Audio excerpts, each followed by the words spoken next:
بسم اللہ الرحمن الرحیم۔ السلام علیکم۔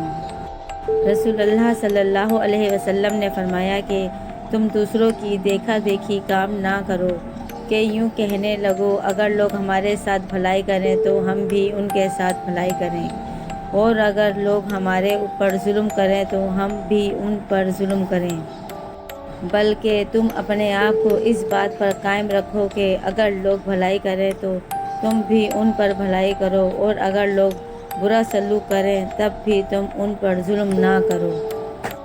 آپ صلی اللہ علیہ وسلم نے فرمایا، اس ذات کی قسم جس کے ہاتھ میں میری جان ہے، اگر تمہیں اس عذاب کے بارے میں علم ہو جائے جس کا مجھے علم ہے تو تم کثرت کے ساتھ آنسو بہاؤ اور بہت کم ہنسو۔ آپ صلی اللہ علیہ وسلم نے فرمایا، تم اللہ سے ایسی حالت میں دعا کیا کرو کہ تم قبولیت کا یقین رکھا کرو، اور یہ جان رکھو کہ اللہ تعالیٰ غفلت سے بھرے دل کی دعا قبول نہیں کرتا۔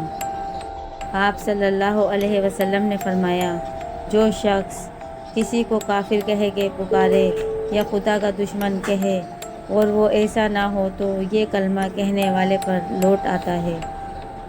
آپ صلی اللہ علیہ وسلم نے فرمایا، تین بندوں کی دعا کبھی رد نہیں ہوتی: مظلوم کی دعا، مسافر کی دعا، والد کی اپنی اولاد کے حق میں دعا۔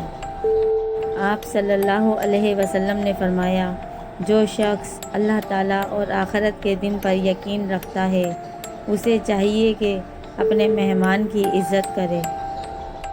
آپ صلی اللہ علیہ وسلم نے فرمایا، قیامت کے روز میری امت کی علامت یہ ہوگی کہ ان کی پیشانی اور وضو کے اعضاء نور سے چمکتے ہوں گے۔ جو شخص اپنے نور کو بڑھانا چاہے وہ وضو کے ذریعے بڑھائے۔ آپ صلی اللہ علیہ وسلم نے فرمایا، سلام میں پہل کرنے والا تکبر سے بری ہے۔ آپ صلی اللہ علیہ وسلم نے فرمایا، اذان اور اقامت کے درمیان دعائیں رد نہیں ہوتیں، لہٰذا دعا مانگا کرو۔ اپنا درد اپنے رب سے بانٹ لیا کرو، پھر درد جانے، دوا جانے اور خدا جانے۔ اگر آپ کو یہ ویڈیو اچھی لگی ہے تو آپ اس کو لائک کریں، شیئر کریں اور سبسکرائب کرنا مت بھولیے گا۔ جزاک اللہ۔